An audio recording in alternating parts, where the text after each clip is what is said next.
So thanks again, ladies and gentlemen, for coming to this afternoon. What I'm going to start with is really trying to take a historical look at life. I think as humans, we love things to be in cycles, booms, busts, life, death, and certainly when it comes to money, it seems that we've moved from right at the beginning, where we've bartered, to a form now where we're essentially exchanging virtual nothing. But actually, the prediction I want to make is, where could we be in the future? And if we do believe in this cycle, could we potentially get back to a point where we're bartering? However, we're now bartering for things like time, or maybe for data, or maybe our IP. And I really want to try and give this thought to you guys to see, what could society look like in the future? And really, as an organization, what can we do to try and understand this change? How can we then embrace it, or how can we defend against it? And I'm sure there's a few banks in here who are thinking, what's happening to our traditional market share, with all these new players and these new forms of money coming into the market. So the key is, it's actually recently been shown in a, if any of you are familiar with Charlie Brooker's, his iconic series Black Mirrors, in season 3, episode 1, there's a whole world that's been formulated off reputation systems. So the whole episode goes through without a single transaction occurring. In fact, all they're exchanging is reputation. I give you 1 out of 5, based on how well you gave me as a service, right? Or how well I interacted with you. It's funny, we do that already with our Uber drivers and with our TripAdvisors and Yelp. But what would a world look like where we're constantly doing this and actually there's no money anymore? I have a better reputation, I get better access to premium goods and services, and the worse reputation I have, the less I get.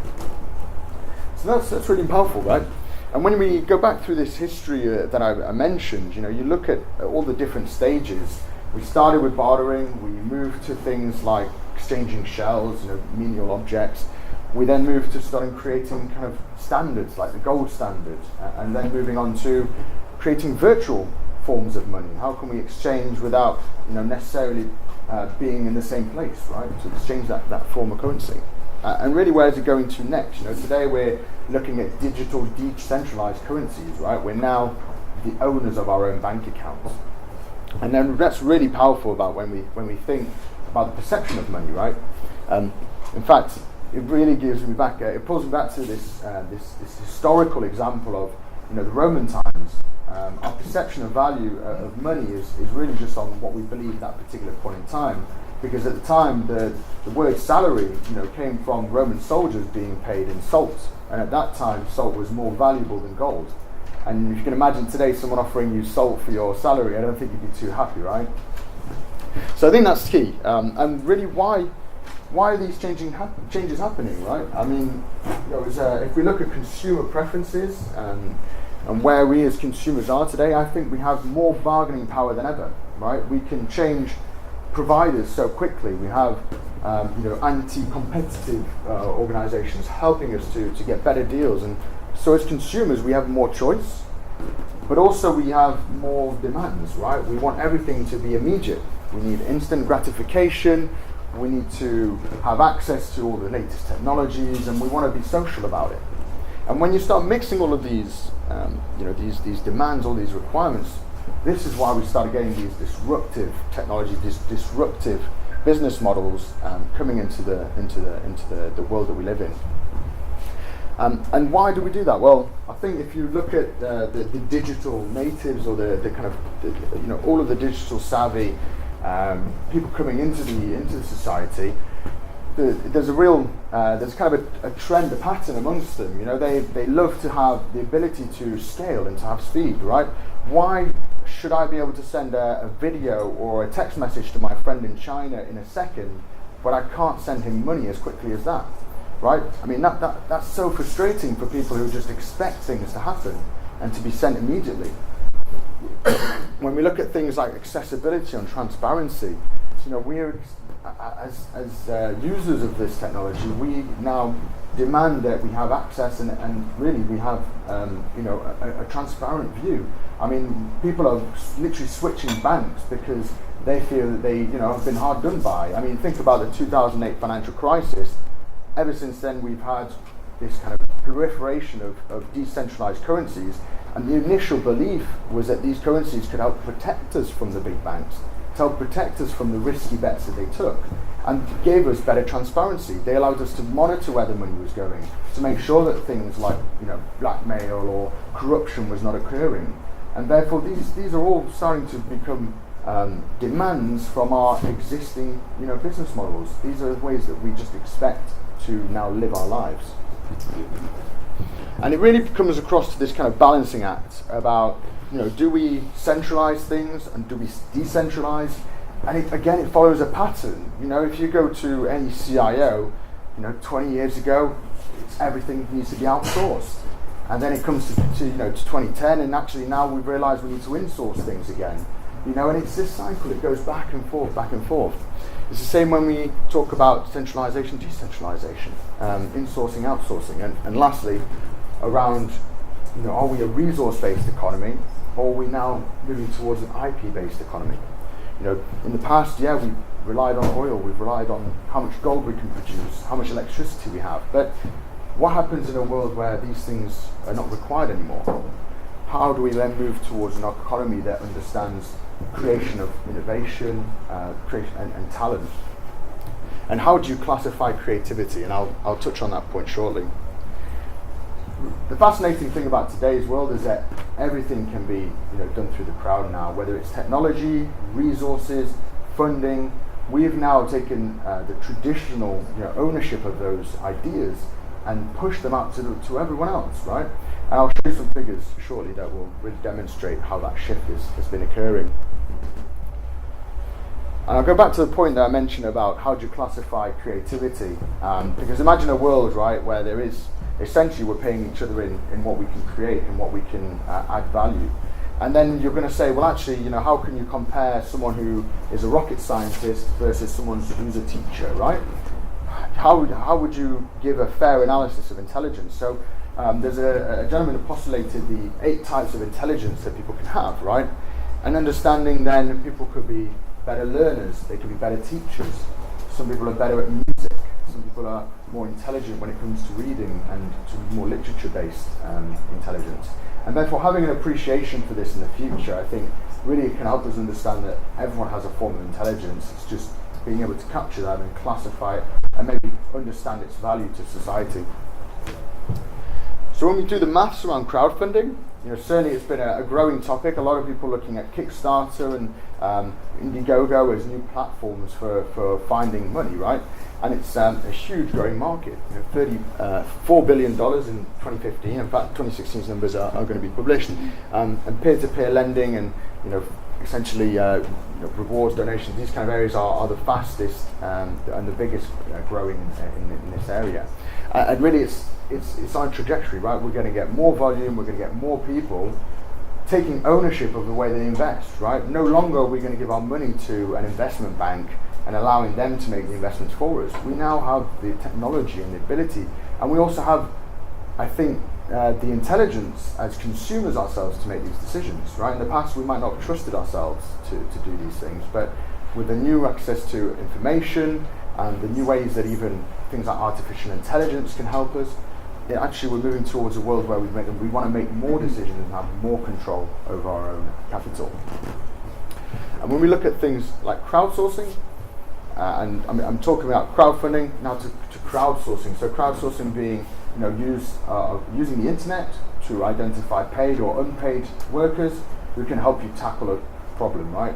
So one of the most famous examples at the moment is Google's Lunar X Prize, which is a $30 million prize for a team that can come up with a reusable rocket, right? Obviously, lots of people try and tackle that in the business space, but this isn't something new. In fact, in the 16th century, Spain were one of the first countries to try and crowdsource how we could circumnavigate the sea, and they had one of the challenges was £20,000 at the time, which is worth millions today. Just to try and find the simplest techniques about how they could navigate the seas. And really this is where we go to when we have our work, the wickedest problems that really, and we've exhausted our own talent, our own R&D. where do we go to next? And it's externally, right? We go to the crowd. We go and find out from everyone else. And we look at some of the biggest brands in the world. Where are they using this today? Absolutely they are. They've been using it for a while.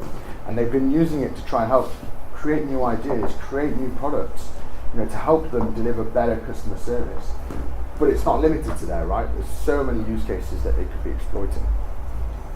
If we look at the crowd sale space, so this is now the ICO space, the first figure should really speak volumes, right? There's been more money raised through ICO for blockchain technology startups than there has been through venture capital so far this year, right? So just think about that. There's more people relying on us as a crowd to invest in them than we do believe in the venture capitalists to fund our businesses. Why is that? Maybe we want more control. We don't want to have the VCs, telling us how to run our businesses. And maybe it just helps us build that initial customer base and to get real buy-in from those core users. I'm postulating here, but this is certainly an area where we can have further debate. If we look at the market today, over 1,000 plus cryptocurrencies are in the market. Some are great, some are not. We're not sure, what they all mean, but the market there, the market size is huge. I mean, it's almost an economy in itself. And I think that the banks are obviously very fearful of this. When we've got someone like Jamie Dimon saying that this is a false economy and that it's going to have no value and everyone's going to get pinched, and yet we'll get his daughter to buy $30 million, worth of the currency a week later. I think we have to understand that this is something that's serious and that people are actually taking forward in one way or another, but whether they're trying to exploit it or whether they're trying to see the benefits of it for society, this is something that we have to be on the wave. And lastly, I think this is an interesting point. We in the total world economy, it's over $19 trillion, but only 8% of that is physical money. The rest of it is all online, right? So our expectation is that things do move that quickly. So how come if 92% of the money is virtual, does it still take me up to 3 days to send my money abroad? And why does it cost me still 10 or 20% through, 10 or 12% through Western Union to send that money? Our expectation now with these decentralized currencies is that these things are instantaneous and they're free, or literally free. So what do we know about the world that's coming? Well, with analytics, with artificial intelligence, with IoT, cognitive computing, these key buzzwords, but essentially what we're doing is more complicated mathematics to help us understand the world around us. We're going to be going towards things like automation, things like robotics. And really, are we going to get to a point where we have a self-sufficient planet, right? Isn't that the utopia that we'd all want to be part of? A world which is going to run itself and we won't need money anymore. What would that world look like? And this is where we then have, what are going to be the shifts and the things that we don't know about, or that we do know about, or that we don't yet know are happening, that could actually drive us quicker towards these new areas, or maybe towards completely whole new areas that we've not even thought about today. Think about World War III, right? I mean, I don't want to think about it, but we could be on the cusp of something terrible, or maybe something different, who knows? But what would the impact have on the world? Just think about how the world changed after the Second World War, how new territories were made, new agreements, new trade relationships. What would a third one create? How is the impact of cryptocurrencies really going to keep going? I mean, we're still getting two views. Some countries are in, some countries are out. What happens when it becomes maybe globally accepted, or maybe it becomes a de facto way of spending money? How will we shift as consumers, and how will our ability to spend and receive and generate capital, how will that change? And of course, how do we then protect ourselves as consumers from potential Ponzi schemes, right? Some people are fearful that there's a lot of useless ICOs out there, and I'm absolutely in that boat as well, that there are some out there that probably are not worth investing in. But obviously there are. So how can we, and I'd love to hear your thoughts on this, but how can we better protect ourselves? And the last one I wanted to mention was virtual reality, right? I mean, how does augmented reality and virtual reality impact our world? Some of you may have seen the recent film or read the book Ready Player One, which postulates a world where there's no more space left, and therefore we all have to live in virtual reality where we can be our best selves. But in a virtual reality, there's infinite resources and infinite capabilities. And therefore do our demands and our requirements as humans change? I want you to think about that. So this was actually a live poll that I conducted last week, and I asked the question, is a cashless society going to be good, or is it going to be bad for society? And it was overwhelmingly towards yes. There were some indifferent, and there were some saying that it would be bad, but overwhelmingly people thought it would be a good thing. And I'm not so sure. I want to kind of throw it back into the room with some ideas about, well, what would happen in some situations. And the first one I put up there is, what happens to homeless people, right? I mean, they actually beg for physical currency. So are we expecting them to use NFC devices to start collecting money, or to use credit card machines? Or actually, is this a good thing because should there be a global pandemic in the world, a super virus now comes along, is it better that we don't exchange and touch hands anymore, and that we do everything contactless and electronically? Crazy idea, but actually some people are seeing that as one of the good reasons why we would want to have a cashless society. And I think the last point I want to make, or last 2 points, is really around, that evolution is going to happen, change is going to happen. I think that's the only constant that we can really agree on.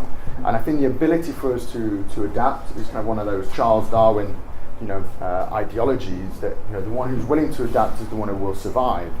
And I think as a crowd, we absolutely demand that the world changes for us, but we have to wise up. We have to be wary that the world will probably try and exploit us for having these demands and for wanting us to have more control. And because we need more control, I think we just have to take a step back and be a little bit more savvy about how we interact with the world. We need to become that one-person PLC. How do we protect our own data, our own rights?